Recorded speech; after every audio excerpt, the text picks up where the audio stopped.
Jack Carr, welcome to the show.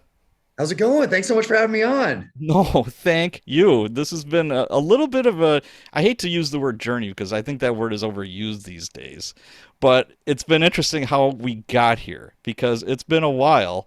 Yeah, it started with my good friend Lois, that's in my Facebook group, who is neighbors up in Alaska with Mark Cameron, who writes the Tom Clancy novels. And I interviewed him, and then he pointed me in the direction of Simon Gervais. And when I was done interviewing Simon, I always ask my guests, I'm like, hey, who do you think would be a good fit for this? He says, oh, Jack Carr, of course. And I'm like, Oh, oh, okay, sounds good. So he directed me to you, and here we are. here we are. Yeah, Simon's amazing. Mark's great. Yeah, I love the community of authors because everyone is so supportive. At least everyone that Yes. I've met anyway. And there's probably some that aren't, but I haven't met them yet. And I thought it was going to be different when I entered this space. I thought it was going to be everyone keeping me at arm's length because I was the new guy, kind of intruding on their space or something like that because I had no touch point with anything other than the military. And the exact opposite was true. Everyone was it was so welcoming and so kind and so supportive. And you know, I try to do the same, but it's just such a supportive community. Yeah, it is amazing how that works. I was surprised when I started getting into this that it wasn't like the competition dog eat dog kind of thing where That's it's like, all. hey, there's zillions of readers out there. There's room. I don't feel like I'm in competition with, whoever. Whatever your cup of coffee, your flavor is what you're gonna drink. So, yeah, there no problem with that. Also, Kevin Tumlin says howdy. I was talking to him a couple of days ago. You were Very on the Wordslinger podcast. That was before Terminalist like kicked off. I think it might have been. Yeah. Yeah. Yeah. No, great. I'm so feel so fortunate for everybody because you couldn't have done this in 1985, 1975, So 1995. But today you can, and you can take advantage of these different platforms. And I try to take advantage of them as a way to say thank you to people who allow me to do what I love doing, which is write. And in the past, the only way you could do that as an author was really at a book signing where you physically shook somebody's hand and maybe right. took a picture, and then you could thank them for getting your book, and then they tell a friend about it or something like that, and so you could say it there in person, and then maybe you could say it, squeeze it in on maybe one interview that you had or one print interview that you had where you could thank everyone, but that was it. And now with social media and with podcasts, you can really, thank everyone who reaches out and says, "Hey, I love your book. I told my mom, I told my dad, I told my son, or whatever it is, or I gifted it to so and so, and they loved it too." And you can say, "Hey, thank you so much. I really appreciate that." So I try to do that every chance I get. Yeah, that's awesome. So, in preparation of this podcast, last night I stayed up and watched Lone Wolf McQuade. You know, I was listening to a podcast, I Nice. forget where it was, and you were talking about movies that you liked. I'm like, oh my God, I remember seeing that when it first came out. I'm old, and it's like all my buddies and I were like, yeah, Chuck Norris this is the best. And I'm like, oh yeah. Great. So, That movie is fantastic. I love that movie. I think it's one of his best. oh yeah, without a doubt, it was so bad, it's good. And the cheesy music and just you gotta love it. Yeah, But I think when I was 9. I think I saw it on VHS. I think I saw it maybe a couple years after it came out. But man, I love that film. It's so cool. oh yeah, it is that and Commando. Those are my two favorite. Yeah, Like total cheese, but totally yeah, love them. it's like 80s action. Yep, exactly. So we're talking about TV or movies. Are there any out there that accurately depict life of a Navy SEAL? And there's aspects of a lot of different ones that do. I remember American Sniper when I saw that. Whoever did the set design for that movie, they got what Ramadi looked like in 2006. I mean, that's what Ramadi looked like. So whoever did that set design, they crushed it. And then of course there's other aspects that aren't quite so realistic, like somebody calling home from the middle of a firefight on his Yeah. wife. Like, no, that would never happen. I can imagine that ever happening. And if it did, you'd be fired, sent home, never operate again. So Okay. there's aspects to it. The way they in that movie, the way they showed what it was like to come home from something and still be thinking about being Mm. downrange, like they did a really good job with that in that film. Even the SEAL Team CBS show, like they do their weapons and gear look great. So the guys doing that, and I know a couple of guys on the show that are doing it. That Tyler Gray, former Delta Force guy, he's in there. He's now directing, acting, writing for the series.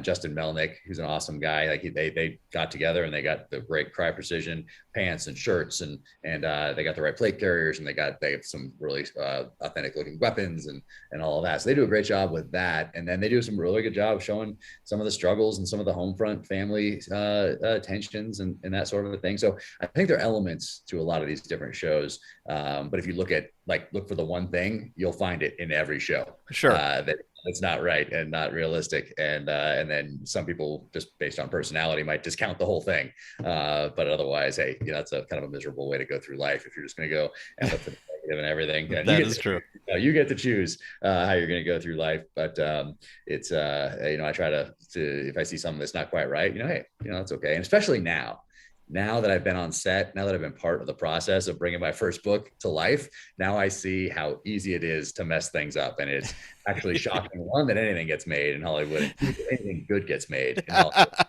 There are so many opportunities to completely mess it all up. And so now I was forgiving before, but I think now I'm even more forgiving when I see something, because I know how much work went into it and just how easy it is to mess things up.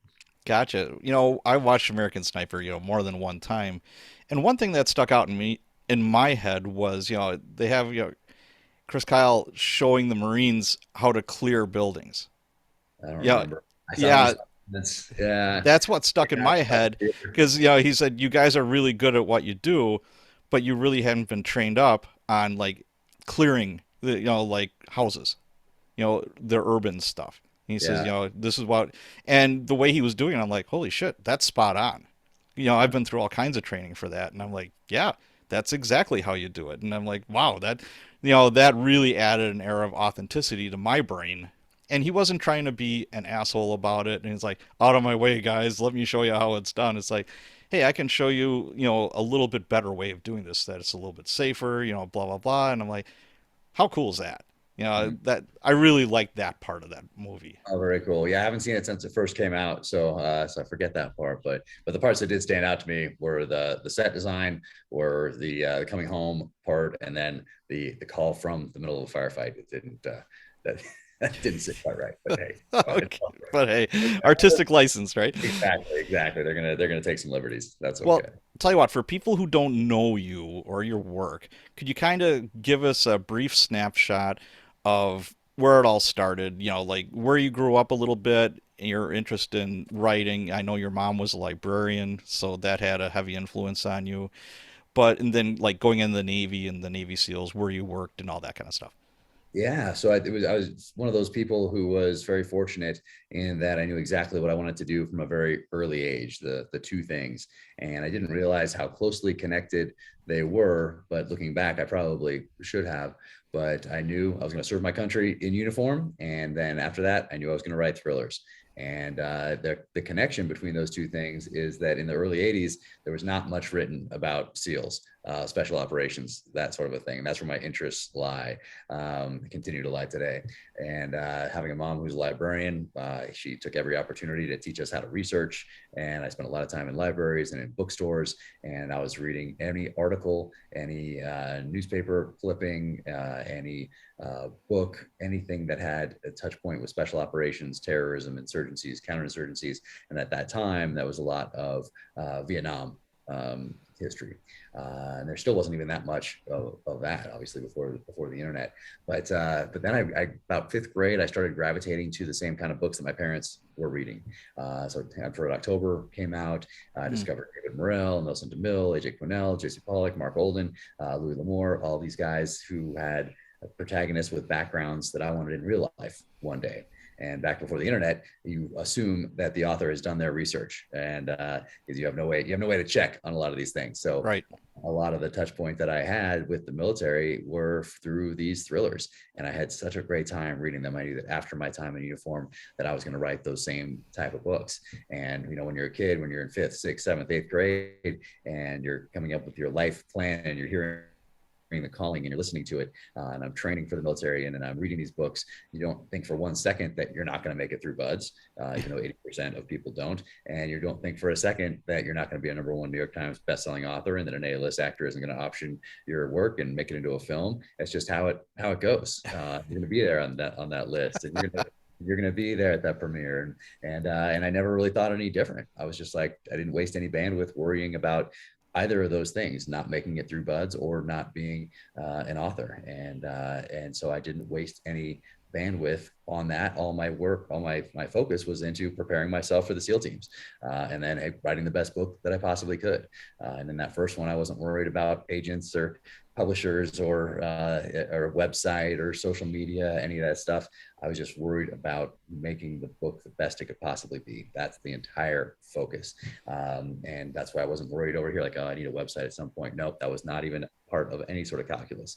Mm, So many similarities between going into the military, particularly special operations, and that attrition rate, and actually the looks people give you when you tell them you're going to be a SEAL, the very same looks that they give you when you tell them you're going to be an author. They but you're like, oh, that's nice. That's a nice dream. You're going to get crushed. So it's very interesting how similar those two professions are. And I call them professions, not careers. I think there's a difference. So it's the profession of arms, profession of writing. But it's interesting how many people can discourage you with just a look. And it's sure. important to use those looks as fuel to continue to make your product, whether it's yourself going into the military or it's an actual product like a book, the best it can possibly be. So, as far as going into the Navy and being a SEAL, why exactly did you go that direction? Why that, and what did the training look like? Yeah. So my grandfather was killed in World War II. He was a Corsair pilot, which, for those who Mm. remember, is the same plane that Pappy Boynton Yeah, flew. Marine Corps, right? Yeah, Marine Corps Aviation. And there was a show on in the late 70s Oh that yeah. Black Sheep Squadron with Robert Conrad Yep. portraying Pappy Boynton. And I used to watch that with my dad. And that was our kind of touch point to that World War II generation. And I always knew I was going in the military, but then I was more drawn towards that primal ground combat. Aviation had progressed a little bit since the days since World War II days, and I just knew that my place in the world was going to be on the ground, and the enemy was going to be terrorist organizations. I mean, growing up in the '80s, you're seeing the Time magazine and Newsweek and the cover of your local newspaper, and if you got one maybe that was national, you saw Beirut barracks bombing, you saw the Sure. Iranian crisis in '79, you saw different abductions, you saw TWA 847 later on, right before the end of the decade, you saw Pan Am or Lockerbie. So you saw all these things during a very formative time, and it was very clear that, hey, special operations is the place to be for my generation, and our enemy is going to be these different terrorist organizations. So I was just drawn to it. So went in, and I wanted to enlist because I wanted to be a sniper, and typically officers aren't snipers. So I did about 6.5 years enlisted. My second deployment was September 11th, 2001, and Wow. we were in it from then on. It was a full-on sprint, and we got to do the things that we thought we were going to do when we showed up at our first SEAL teams. We thought when we showed up that we are going to be zipping around the world, doing these secret missions, and that wasn't the case. But after September 11th, we got to do what we came in to do. So that was that path, and then I was on it for the rest of my time in uniform. And if I were there any thoughts about getting out earlier on, September 11th,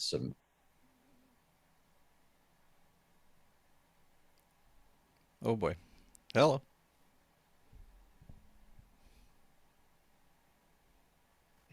Hello. you there? Yeah, just froze for a little bit. Yeah, there we go. Okay, so September 11th. Yep. So September 11th, that was my 2 weeks into my second deployment, and so there Wow. was no question after that. I was staying in, and this was the fight for my generation, and my responsibility to stay in, step up, keep learning, keep adapting, because that's what the enemy is doing. And so just spent spent the entire time in uniform. The whole spent 20 years in the military, but then it was very clear when I got back from my last deployment that it was also time to move on, take care of my family, and turn the page on what I'd done, and then build off that foundation. And that next thing I wanted to do in life was write. So I got to do that during my last about year and a half in the military. Was I was getting out, because those who have been in uniform know when you get out of this gigantic bureaucracy called the military, you have to go around and get read out of secret programs, turn in gear, go to medical, go to dental, I'll do all these transition programs, get signatures. It just becomes a process, and you have to wait in line for all those. And oftentimes, because it's the military, you wait in line to then make your appointment, to then go back and stand in line later. You have some time. You finally have some time, and you're not taking people down range. No one's life is in your hands anymore, and you can take a breath and think about what you're going to do next. And luckily for me, I knew exactly what that was, and I wrote down about 6, 7, 8, 9, 10 different ideas, like one-page executive summaries for Okay. the novel, Yeah. and wrote it down and put them on a table. And then it was very clear to me that the terminal list was the one to start with. Wasn't even a question. I mean, I wanted to write Savage Son, which is my third book. That was when I was drawn towards, but I knew that the characters weren't yet developed enough to explore that story, and I had to start with the terminal list. That's how James Reese had to get introduced. And then even Sure. at the end of that book, he had to go on a journey of redemption. It wasn't quite ready for Savage Son yet. Had to develop that character further. And then after the end of that book of True Believer, I was like, okay, now I can write Savage Son. So Okay. that's how that worked. Cool. Now, could you give us a snapshot of what training looked like? Maybe a couple of stories.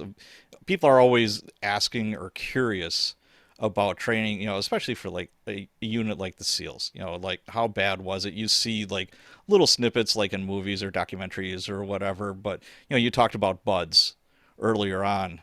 And as a side note, how did you prepare physically and mentally? Because mentally is probably as important or more important.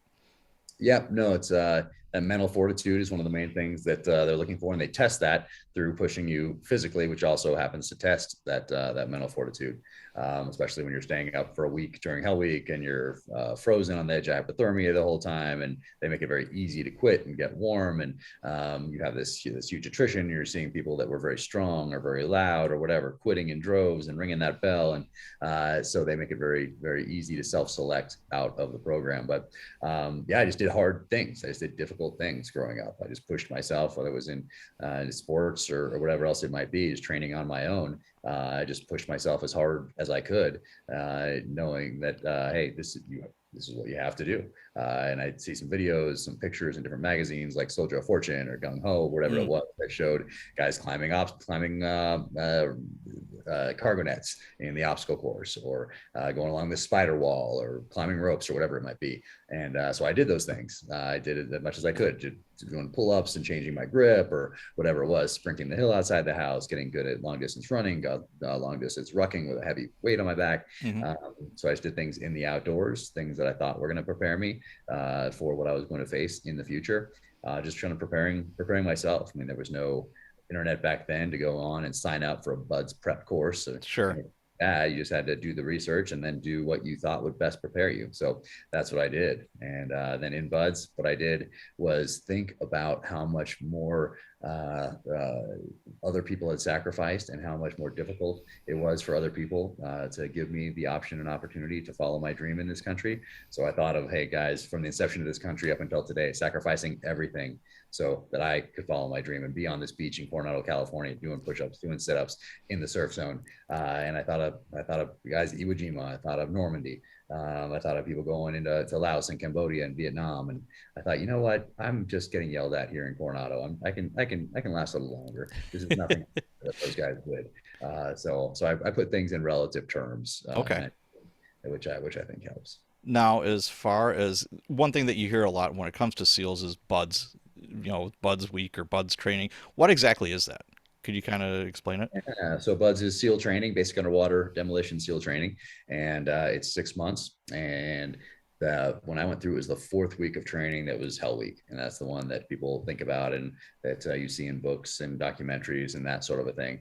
But it's broken down into three phases. The first phase has this Hell Week in it, and it's a physical conditioning phase. The second phase is dive phase, where you learn how to dive, and then they also test you and see how comfortable you are in the water, because you might be the greatest guy, a leader, great shape, crushed it in Hell Week, and then for whatever reason you just can't get comfortable underwater.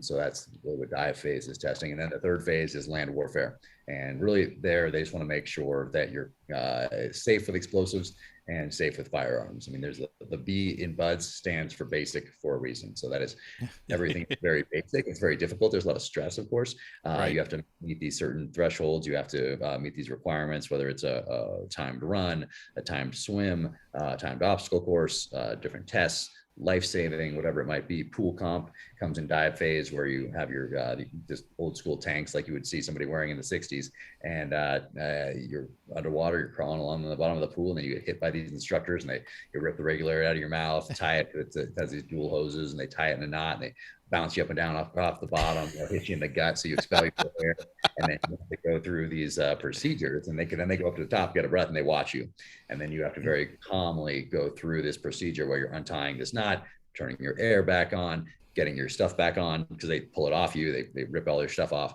and then you're just getting back in the right order, and then start crawling again, and then they hit you again, and they do that for about 15 minutes or so until they're like, hey, okay, this guy's comfortable underwater. Next, and so. So that was great. And for me, that was great because it was there are very few times in SEAL training and BUDS where you get to go like one-on-one with instructor. Usually you're just getting yelled at and running and that Right. sort of thing. But this is like, hey, you versus me, like, let's go. Yeah, so that was fun. But Hell Week is where you get most of your attrition, where most of that 80% comes, not all of it, but a lot of it.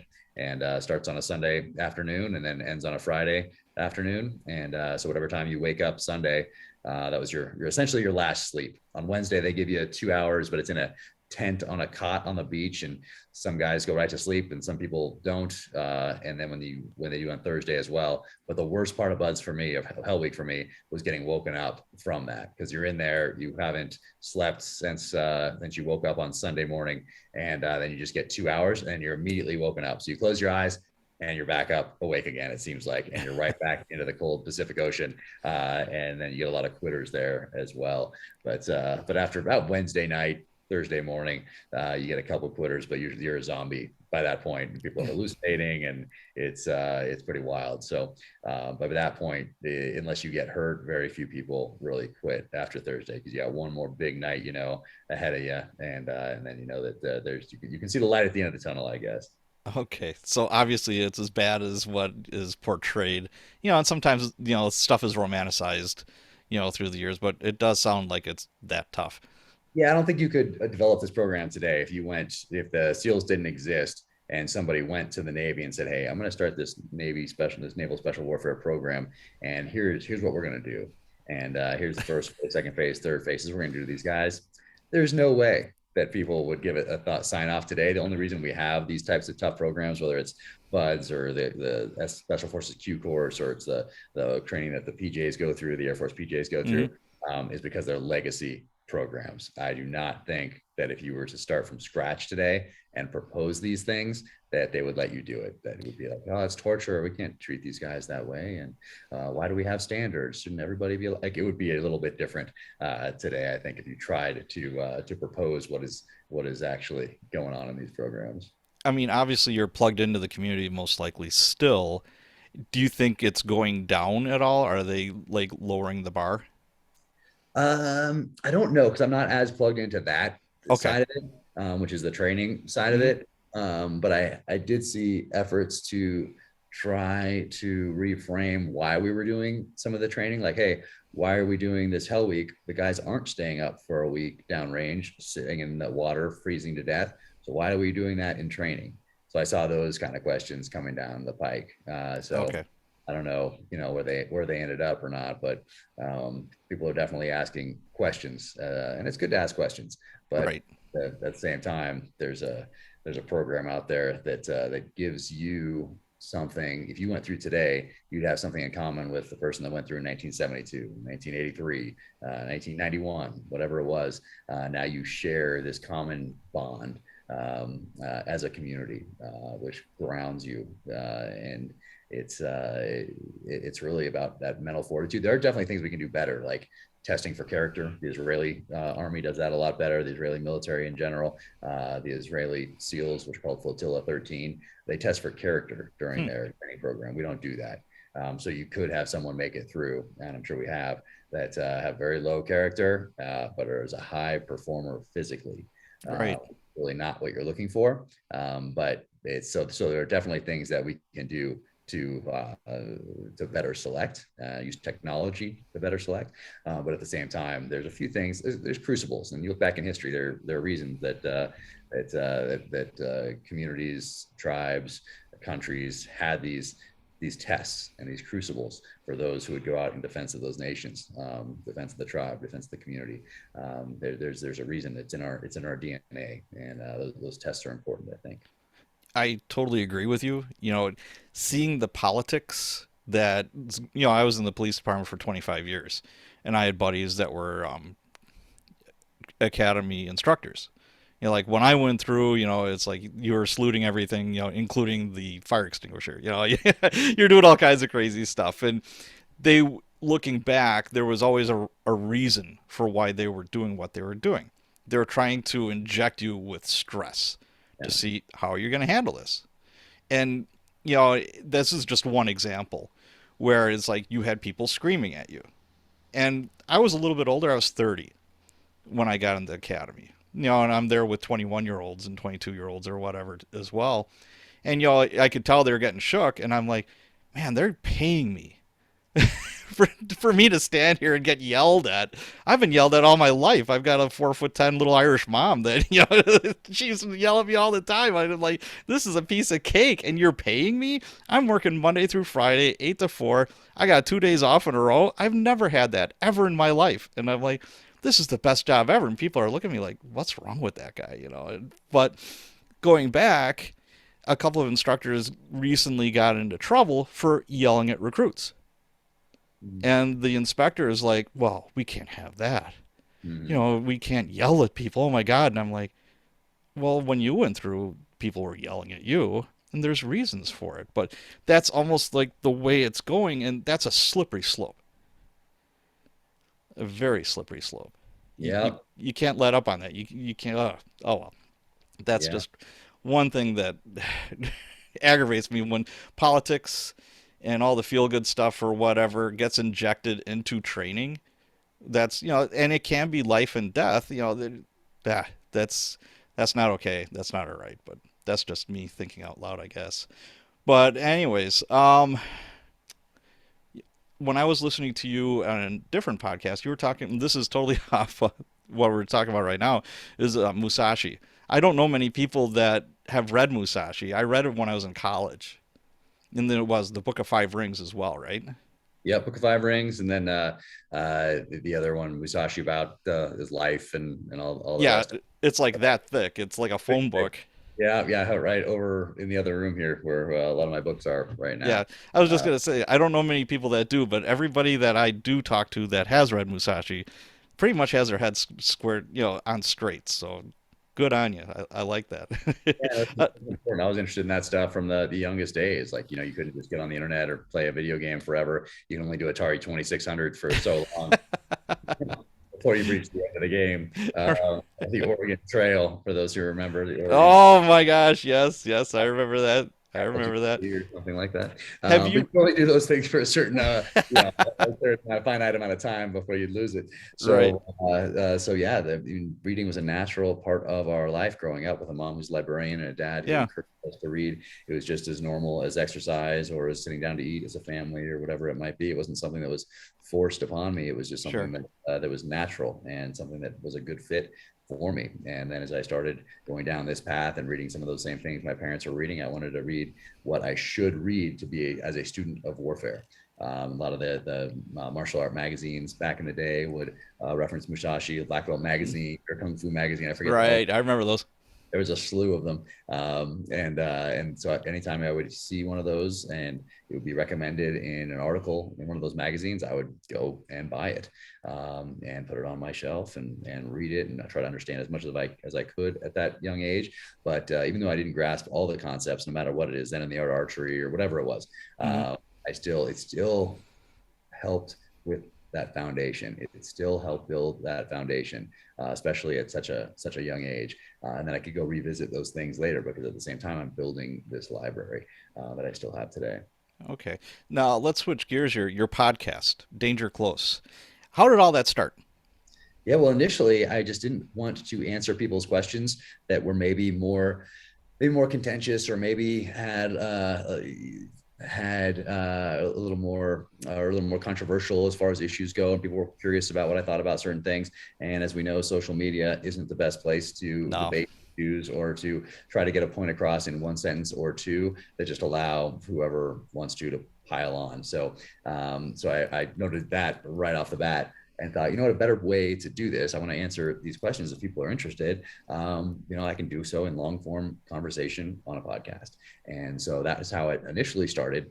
Mm. And I had heard people talk about how there are no barriers to entry with podcasts and all that sort of thing. Well, there are barriers to entry with the podcast if you're not, as technically oriented as Right. maybe the kids are these days. I managed to get as far as buying the little caster thing here, getting a microphone, figuring out where to plug that in, like the basics. But then when it came to, wait, how do you upload it to what form, what platform, and how do you do that? And then maybe like a graphic to go with it, or no. It's important, just like with sniper weapon systems or anything in life. It's important to know your capabilities, but also your limitations. Right. So my limitation is that trying to figure out passwords and platforms and all the rest of it, editing, like no way. Putting an intro and an outro onto something, no chance.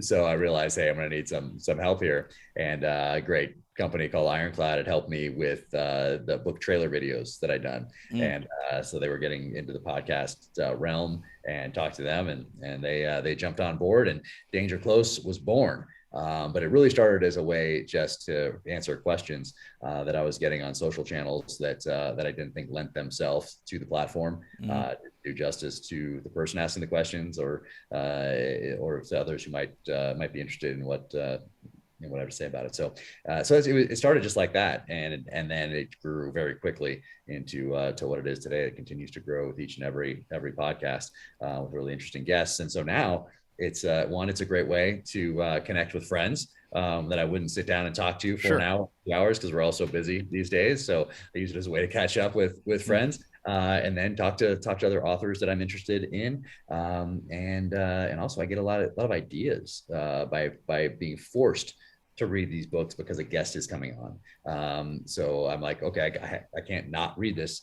I have to do it. I have to, because they're taking time out of their day to spend it with me. I have to have that respect there. Read this book, come up with good questions, lead the conversation, and then also for those who have chosen to spend their time with me, whether it's in the pages of a book or listening to an audiobook or watching the podcast or even just following me on social media, they're choosing to, they're trusting me with their time, and so that's very important to me to be a good steward of that. And so I put a lot of work into the podcast, into the prep and the questions. But I actually, in doing that, especially with the nonfiction authors, I get a lot of ideas that end up working their way into at least a sentence in my novels as well. So it's and now it's become my biggest platform, which wasn't the intent out of the gate, but it's grown very rapidly. Yeah, I really like the format. I like the podcast, and I like the variety of guests that you've had. Danny Trejo. I love that one. That he is Awesome. so interesting. I ran out and like literally when I was done listening to that podcast, I bought his book. Yeah. And he narrates it, which was even better yet. Oh, nice. So I read it, and I forget if I listened to it or not. Usually I just read because I'm Yeah, just see, I love audiobooks. yeah, nice. So I Fastest use growing segment of publishing. For those oh yeah. listening, it'll take over. And I think that's what most kids today that'll be their entry point to reading, is through audiobooks. I think Hmm. that's there's so many distractions for these kids today that didn't exist obviously when we were growing up. But I think their entry point to reading and sitting down with a good book is going to be audio. Not positive. There's nothing. I have no data to base that upon. But I But think that is a trend, and that people I've looked at the hard numbers, and that's totally 100%. That's a very growing industry right now is audiobooks. That's huge. But yeah. I just did it because I had long commutes. Nice. So There you go. Yeah, a back lot of and people forth to do that. work. A lot of people do that. And then, yeah, Danny Trejo was fantastic. Donald Logue, who wrote it with Yes. him, who's an actor as Yep. well. Great guy. He heard that and then wanted to come on the podcast. So I got to have a great long conversation with him. What an interesting guy. Yes. So I do like the variety of guests as well, which is fun. It's fun for me, and I get that feedback. But once again, it wasn't something that I started in order to I don't know, make a profit or make a do so. It was just, hey, another way to engage with an audience that Right. I could have done in the past. And when I stepped into this, I noted a lot of authors that would complain about their publisher not doing enough for them. Oh, okay. For me, I took the opposite approach, and I was like, "Hey, they gave me my shot. Simon and Schuster, Atria, Emily Bestler Books, they gave me my shot. Now it's my turn to prove that I was a good investment." And I went all in. So it's a good matchup in that David Brown, my publicist, is amazing, and Simon and Schuster, and they do that traditional side Hmm. very well. But some of these other things like podcasts and social, they're still like, because they're these legacy organizations that have been around for so long. Right. So the newer things are a little harder to adapt, and Hmm. it's so personal. The new media, it's so personal. So to have someone else do it for you is people can know. People can know. So if an author is Right. saying, my publicist's not doing what I need them to do with my website, my social media, my whatever else. Well, those things are so much more personal than like an ad in the New York Times or the Wall Sure. Street. They might have taken Absolutely. that in 1987, and you have to be engaged. And that's obviously double edge there, because it takes time, and it opens you up. It opens you up to reviews, to anyone who doesn't like you personally or your work, to be able to have a direct contact and let you know Yes. about it. So Oh, yeah. and if you don't have thick skin, which I don't, people talked about that, Navy SEAL should have thick skin. It's just like, well, it's still writing or any sort of art that is subjective, is it's so personal. So when someone hates it, and then hates it for a personal reason, then I think it cuts a little deeper than like if you, I don't know, had a watch company, or a paper company or something. It's just a little less personal, I Yeah. think. I give But credit to anybody who's got the guts to hit the publish button, because you're literally putting yourself out there. If you sell 10 books, or 1,000 books, or a million books, whatever, you're putting yourself out there, and you are going to get the trolls. That is just the way it is. And you're going to have to deal with it. That's, if you want to be in this business, it's going to happen. yeah, unless you're an outlier, like there are outliers, and a lot of people think of those outliers as the norm. But hey, like a J.K. Rowling, or like a 50 Shades of Grey book, or a Twilight, or something like that, they don't need to be on social media, but Yeah, right. they're good. Yeah, So exactly. some people don't need to, but those are really the outliers today, especially if you're building something grassroots, word of mouth. Then you're going to be open to to these attacks Oh, because yes, yes, you are. But again, you take the good with the bad, and there's a lot more good than there is bad when it comes to that. that's why I read the negative reviews, try to turn them into positives. Because when someone gets on Amazon and says they hate the book because there's too much detail about the weapons, or it's too violent, or whatever it is, well, guess what? That person just probably sold a bunch of books for me, because Yes. that will resonate with somebody else, and they're gonna be like, "What? Oh, I'm a gear person. I finally someone doesn't take a safety off on a Glock."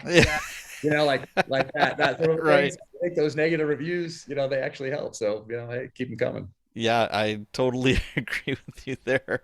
Then getting back to the podcast, one that was on fairly recently was Oleg Tomilchev. I Yeah, yeah. You just in I the was just talking Ukraine. to him this morning. How Yeah, I was going to ask you, how's he doing? Have you heard back from him? yeah. I just just talked to him about, I don't know, an hour ago, and No yeah, kidding. he's Okay. still there, and he's running people in a race. He's kind of cryptic about what he's got going on there Yeah. for security reasons, but he sent me a video yesterday of just this line of, I couldn't barely tell what they are. It looked like there were some troop carriers in there, looked like there were some tanks in there, but they were just shells of vehicles as he's driving along into or out of a town. But regular vehicles are moving around and kind of weaving their way through them. Wow. And it looked like, hey, normal traffic, but weaving around tanks and armored personnel carriers that are just destroyed, just sitting there on the road. So, but he's doing as good as can be. I always tell him, hey, be safe, and take care. And man, but it's yeah, I just wrote him this morning, and I said, when he sent me some of those videos, and I said, hey man, you're gonna have to write a book when you get back from this. Oh, Lord, yes. So how do you get your guests? How do you get these people? Yeah, most of them are friends, and I just know them, whether it's from the military side of the house, the Mm. intelligence side of the house, authors now, and then those that I don't know, like a Danny Trejo. His book happened to be coming out from Simon and Schuster, Oh, so okay. okay, let's see if we can get Danny. And he was awesome. He was great, you Yeah, know. he's a character. Oh my God. Yeah, so some of them are like that. Some of them are, but most of them are a personal connection, or it's someone that I see that has a book, fiction or non, coming out, and then I just figure out a way to get to them and see if they, try to go through the proper channels if I don't know them, just because I know how busy everyone is. But yeah, just try to reach out in a professional way to the people that I don't know through my producer for the podcast, and keep it all professional on that front. But a lot of them I already have touch points with. I already have Okay. personal with, and I just All right. hey, let's schedule something and come on over, hop on. Okay. And of course, we can't forget Jocko. Yeah, I'm a huge fan. I was listening to his podcast. Oh yeah, He came before you did, in the podcast world, and it just clicked with me because I bought his books, and I love the Discipline Equals Freedom because I would, I'd work a regular day and then I'd go to the gym and work out, and I tried to do that every day. And if I was feeling lazy or whatever, I just pop that in. yeah. Yeah, and it's like, okay. And then there's one chapter talking about, it was called, I think, Sugar Coated Lies. Mm. But it's like, yeah, you want to eat that donut, or whatever. I'd be Right. at work, with a bunch of cops, and there'd be a bunch of donuts out, and I'd start playing it for them. I was like, okay, have those sugar coated lies, guys. Go ahead. Right. No, I think there's a video that he has. He has such great videos that come out. It's like 1 minute, 2 minute things where he's doing a voiceover with some like cool graphics and all that stuff. But I think he's helped so many people getting out and just being essentially being himself. And he's a unique individual to say Yes, the he least. is.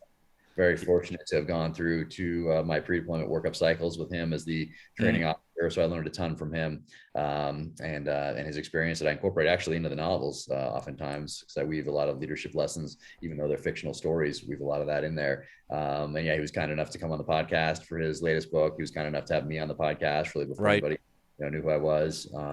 So he's a great guy, and I just love that he's helping people. I think he's done a ton of great work and changed so many people's lives, which and so he's having a positive impact on the world, which is what we all hope for.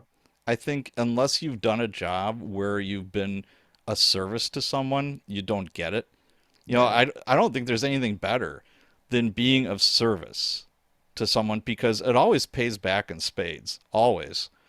And you just feel good. I mean, I know it sounds corny, but if you can help somebody else out and you're of service either in a large magnitude like doing what you were doing or even just helping like opening a door for somebody or whatever, just be nice. It's really simple.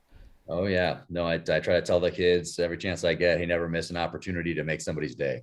Yep. So that's kind of I try to I think about that each and every day as well. And yeah, we're trying to just do a little good here, leave the world a little better than we found it. And those with kids, try to pass on these different lessons and leave productive, kind-hearted citizens behind that are also prepared. And obviously, if you follow me or read my Right. book, you know that I have that side as well. Oh, sure. Sure. Responsibility is as human beings to protect that gift of life, protect the family, protect the tribe, the community, that sort of a thing. And it's just innate in our DNA, and it's in everyone. But it's been kind of covered up over the last, let's say, 50 years, where you may have been able to call 911, when you've been able to outsource your Right. defense military that you never see, when you've been able to go to the grocery store pretty much uninterrupted to get something off the shelf and not think about where it came from or the work that went into getting it to that shelf so you could have that hamburger on the grill. But when all that stuff goes away, there's still that fire inside. There's still that sixth sense. And I think we will revert to being warriors and hunters very quickly, to protect that spark, to protect that gift of life, protect that family. And that's just how it is. Yeah, no matter what you think of COVID, and I try not to get political or I try not to talk about COVID because there's 100 different, attitudes and ideas and whatever about it. But I think it really shook people down to the core because it's like, okay, like you just said, I can go to the grocery store and there may not be food there. or there's interruptions with the supply chain.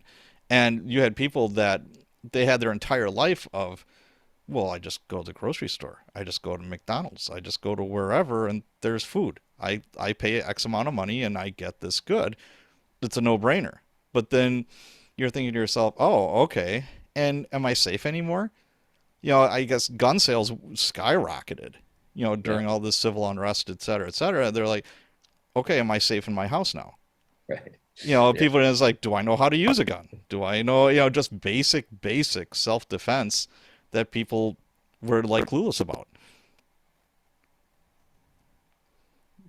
Yeah, and a lot of people reverted right back when things started to get back to Yeah. semi-normal, reverted right Yeah. back. That's great. But a lot of people didn't. A lot of people were like, "Hey, okay, that was a wake-up call. Hey, do we have fire extinguishers in the house? Do we know how to use Right. them? The kids know how to use them. Does the babysitter know how to use them? That sort of a thing. Hey, do we have a little bit of food? Do we have a little bit of water? Hey, Yep. what if nobody comes when I call 911? Maybe I should take some responsibility here for my life and for those that I love." So yeah, it was amazing how many people from California called me and were shocked that they couldn't just walk into a gun store and buy something. Well, no, You're right. Yeah.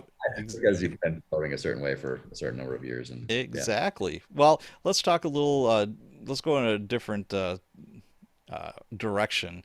I'd like to talk about survivor guilt to people that have been in your situation or my situation, but more specifically, you're retired now. You see, I've been retired for 2 years, and I retired on January 16 of 20 when everything was kicking off. There was angry mobs of rioters coming at the district station where I worked with Molotov cocktails. And I felt so guilty that I wasn't there helping out, with my guys. I was a sergeant for 17 years. And it's like, what gives me the right to be sitting in my recliner watching it on TV while these guys are working 20-hour shifts, getting shot at, Molotov cocktails, literally piss and shit thrown at them, rocks and bottles, et cetera, et cetera. And, like a guy was shot out in front of one of the districts that I worked at. And of course that's all played off, blah, blah, blah. I won't get into it too much, but there was just a boatload of violence that was committed. And I'm sitting down just watching it. How do you feel when you hear about like some of your old guys? You were a boss, you were in charge of people, and you led them literally into battle. How do you deal with being a civilian now? yeah, I just look at it like, hey, there was going to be an end to this. I think as an officer, it was easier rather than enlisted because if I'd stayed enlisted, then you can operate for a lot longer as an enlisted guy than you Mm, can as an officer. As an officer, if I stayed in, I would have come back maybe as a commanding officer at some point. Okay, well, it sounds impressive, and when people hear that, it sounds impressive, but it's really you're a manager and you're in a tactical operations center. You're allocating assets. mm, Uh, yeah, you're quote unquote leading, but you're not leading on the battlefield. Yeah, you happen to be in Iraq, you happen to be in Afghanistan, but guess what? You're on a fob. You're behind the gate. You're in the tactical operations center, and so it's different. So there's not a choice. You're not going out there with the guys anymore. It's not like the old days where the general is leading the charge on horseback from the front mm. with his sword out. It's very different. So for me, it was like, hey, I can't do anything about this anyway. That's where I am, and now it's time to get out. My family needs me. There's responsibilities there. So for me, I never really had thought about it in those terms. I looked at it as, hey, I was right there. September 11th happened. We did everything that I tried to stay in the fight as long as I possibly could, and now it's very clear that it's time to turn the page. Also very clear what I'm going to do next. And now I have this foundation, not just as a warrior, as a special operator, but as a reader, as a fan of this genre. And now, as I'm getting out, I didn't realize how much those two were going to combine, but the feelings and emotions behind certain events downrange certainly are woven into the pages of these novels, Sure. and very therapeutic to write. So for whatever reason, I just frame things in those terms, or I use that lens upon which to look at the past and to the future. So I didn't have any lingering guilt about not being there anymore. Okay. It was all about moving forward. My new mission is taking care of my family. My passion is writing, and I've combined those two moving forward. So there's always that foot though in that old world, and Oh yeah. that is about continuing to stay prepared for whatever life throws at you. Sure. What's your definition of a hero? I I believe, this is just me, that it's completely overused. I don't know how you could compare somebody who throws himself on a hand grenade to save the rest of his buddies compared to, a receptionist that was working during COVID at a medical office wearing a mask. I don't see the connection. Obviously the person who throws themselves on a hand grenade is most likely going to die. Whereas, you see heroes work here. Oh, this place has heroes. And I'm like, I think it's watering it down. It's almost like everybody gets a participation trophy now. What do you think of that? Yeah, I don't think about it too often. I think that those who didn't make it back are the ones that are the heroes to me. Those families that had to pick up and move forward without a father, without a Right. husband. That's how I kind of look at it in those terms, and don't spend too much time thinking about how other people use it. But that's how it is for me. It's those people that didn't make it home. Gotcha. Now let's switch gears a little bit to the writing stuff. Now, when you submit work, you have your manuscript that you're pounding out, etc. Do you have to submit it to Department of Defense first? Does, Hold on one second. I'm going to email this. I'm going to text this okay, next interview, gotcha. and I'm going to be a few minutes late. All right. So, do you have to submit your work to the Department of Defense to get it like vetted before you can release it into the wild? Yeah, so I want to make sure that I was doing the right thing as I was getting out, and went to attorneys, and they looked at everything that I'd signed and recommended that that's is the right course of action. So Okay. first one, they say they'll get back to you in 30 days. First one they got back in 45, which I thought was pretty good for a government entity. Yes. And they took out about 9 sentences out of that first one, so I just blacked them out in the book.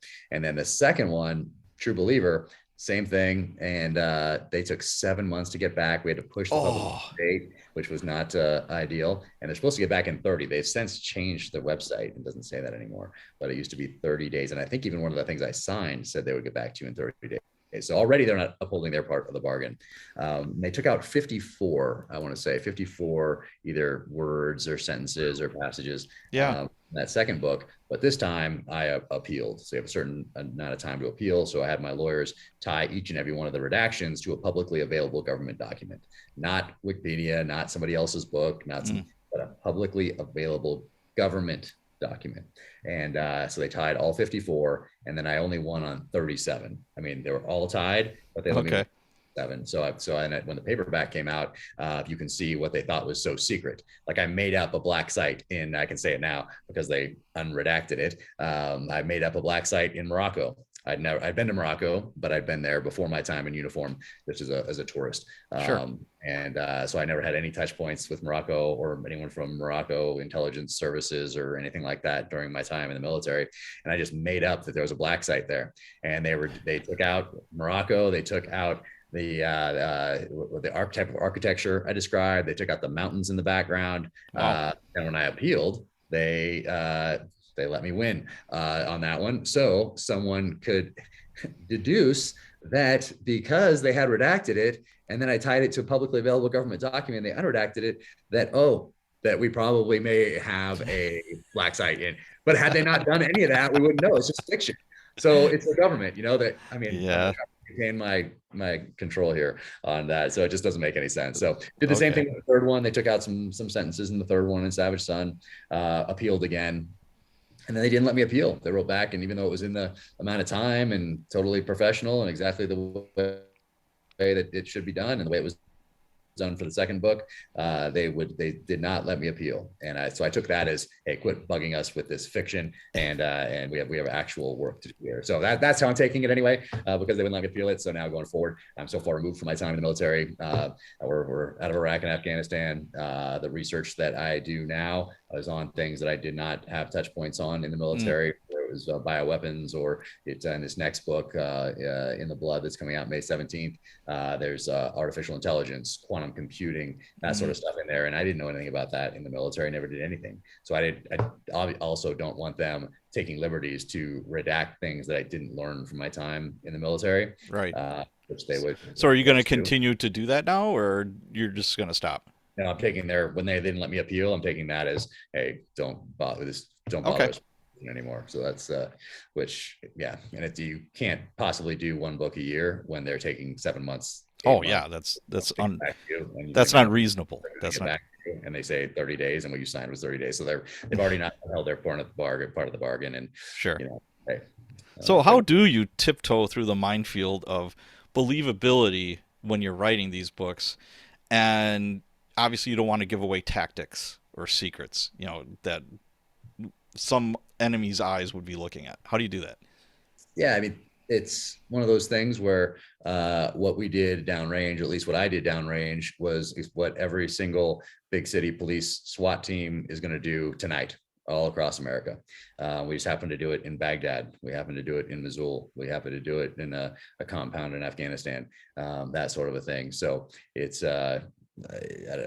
people think that as a SEAL, you know all the secret stuff, and really you're sneaking up to somebody's house in the middle of the night. You're either mechanically or explosively breaching that door, or maybe picking the lock and going in and grabbing them out of bed, or you're getting in a firefight if they're prepared for you. And then you're going back to base and questioning that person, turning them over to people that question them, and getting some more intel, going through whatever you grabbed out of that house, whether it was a computer or a thumb drive or whatever else, exploiting that and putting that together and looking just like it, just putting like a crime family up on a wall and who's connected to who, and okay, that person, Colin so and so, or these people went to school together, whatever it is.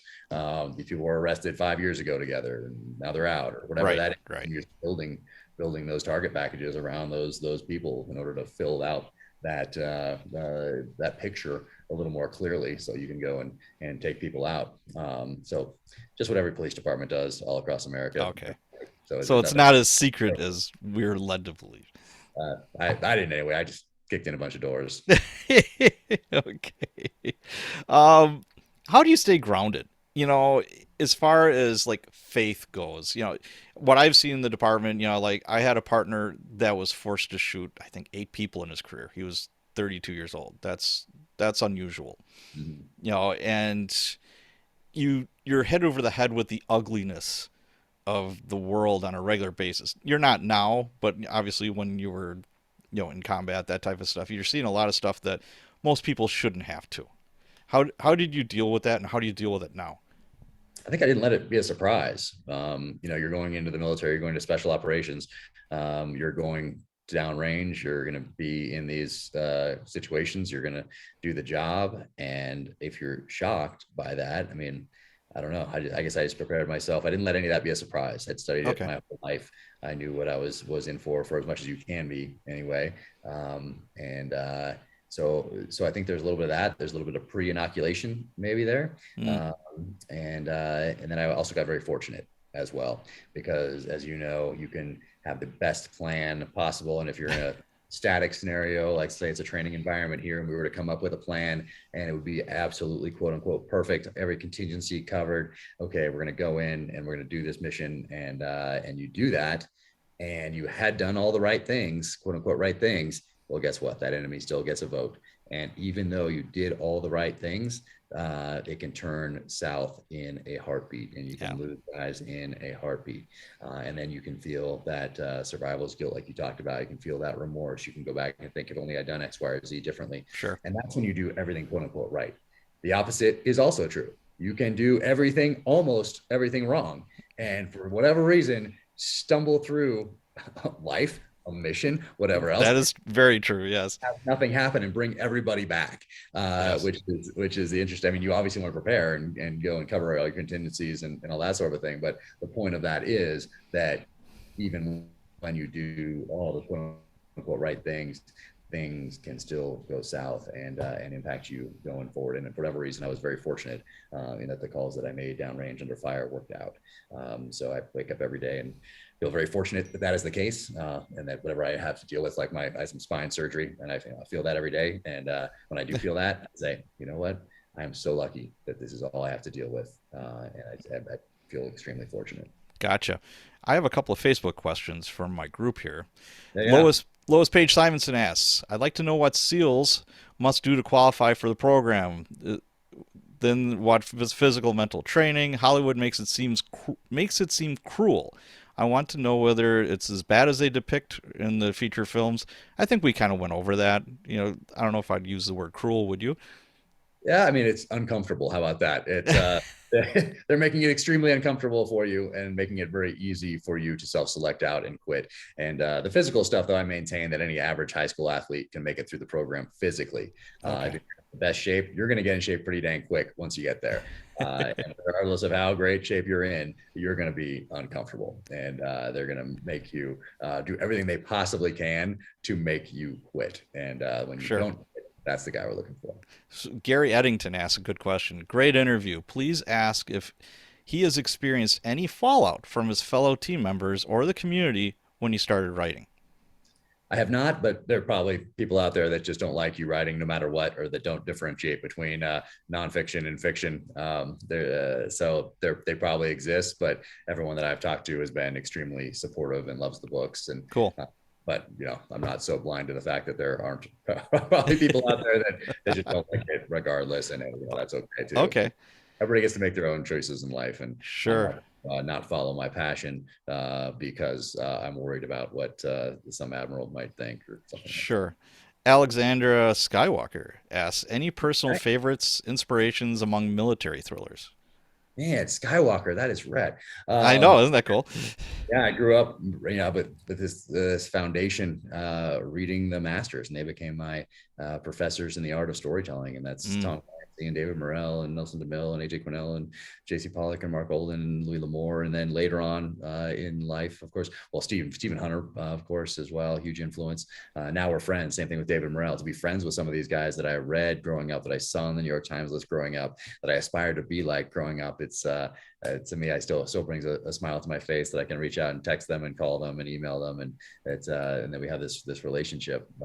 So cool. But then later Daniel Silva, right as I started my time in uniform, then Vince Flynn and Brad Thor, and now Mark Graney today. So all those authors are influences and help move the genre forward, and have all been so supportive as well. sure. Ralph Kern, my favorite British police officer, asks, what tropes really get on your nerves? Yeah. Well, I don't think I don't like talking about things that really get on my nerves. So, Okay. hey, everything's subjective. It's one of those things that's, what might be annoying to me is not annoying to somebody else. Somebody else might love it. So, we already mentioned safety on the clock, and that's just, hey, Okay, gotcha. that's a good Shannon stuff. Shannon Hopkins' work says, as an American, there are a lot of us who would like to thank him for his service. Please thank him for us, a true hero. Thank you so much. I sincerely appreciate that. Thank You you. know, the when I talked about doing this, all I've gotten is just such positive feedback. They like you, they love the military. Most people have good hearts. I'm convinced of that. The if you go on social media, the news, whatever, they always portray like the very small percentage that yell the loudest, that makes you feel bad. Where you got to remember the good. That's the way I look at it.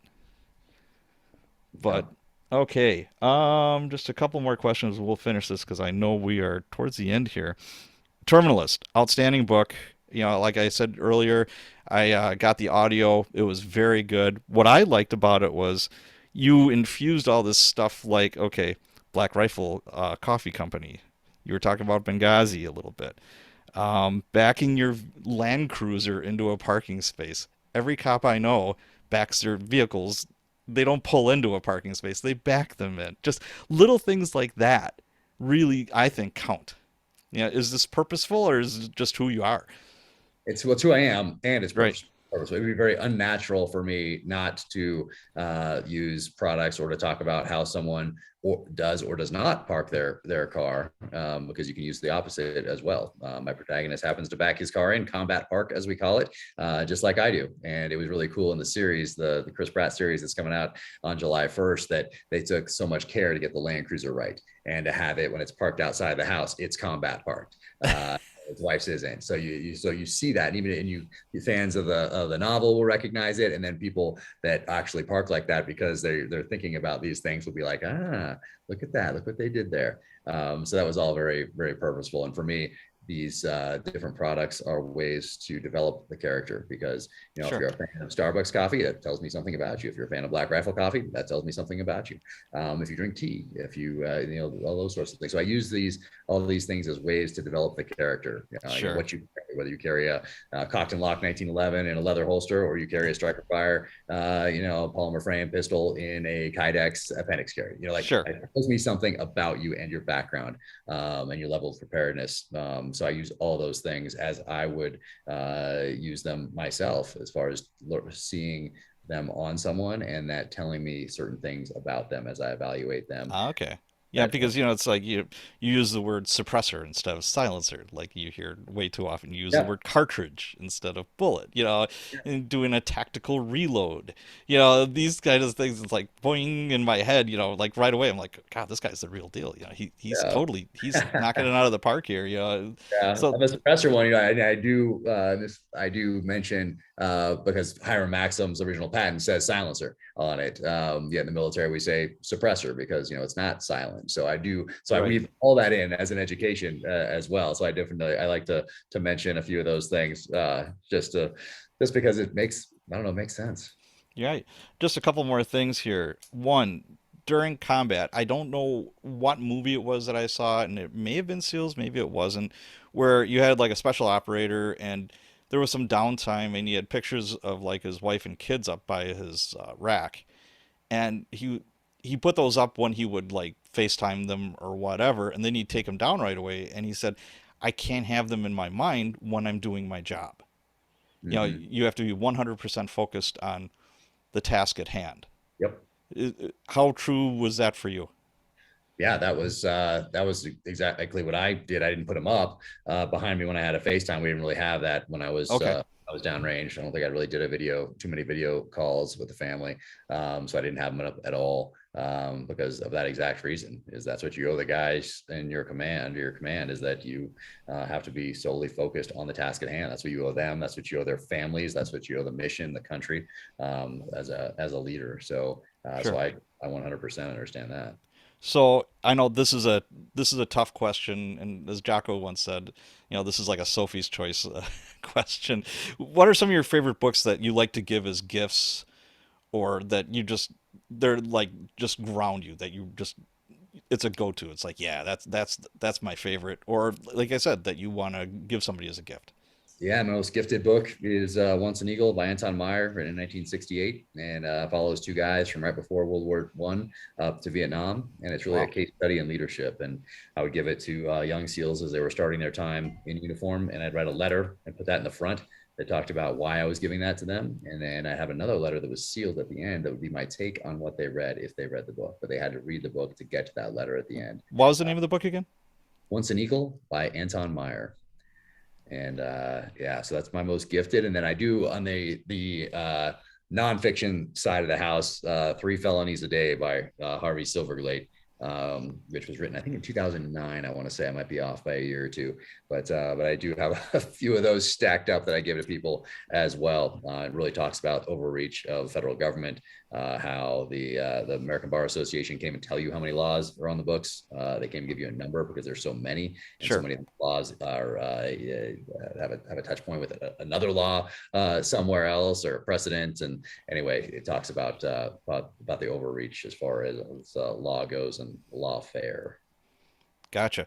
Okay, so if you could, I'm totally ripping off Tim Ferriss right now, but that's okay. If you could have a billboard with a quote or a saying or something along those lines that everybody could see, what would you want on there? Let's go with the same thing I tell my kids: never miss an opportunity to make somebody's day.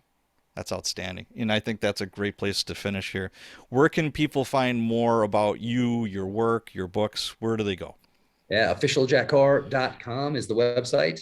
And from there, you can link to everything else. But at Jack Carr USA on the social channels, I do the Instagram and Twitter. And then I think it reposts to Facebook every now and again. But I just, three was too much to handle for one person. So I try to get back to as many people as I can to thank them for spending their time with me. So that's kind of how I use social media when I add value to people's lives with anything that I do, whether it's the books or the podcast or any post on social media, which is why you don't see me just putting up some funny meme or something like that. I Sure. put much thought into a post as I do into any sentence in the novels. So I take that responsibility seriously because we're never getting the time back. Oh, And we're trusting me with that time. So, but yeah, officialjackcarr.com will take you where you want to go. all right. Terminalist. When's that coming out?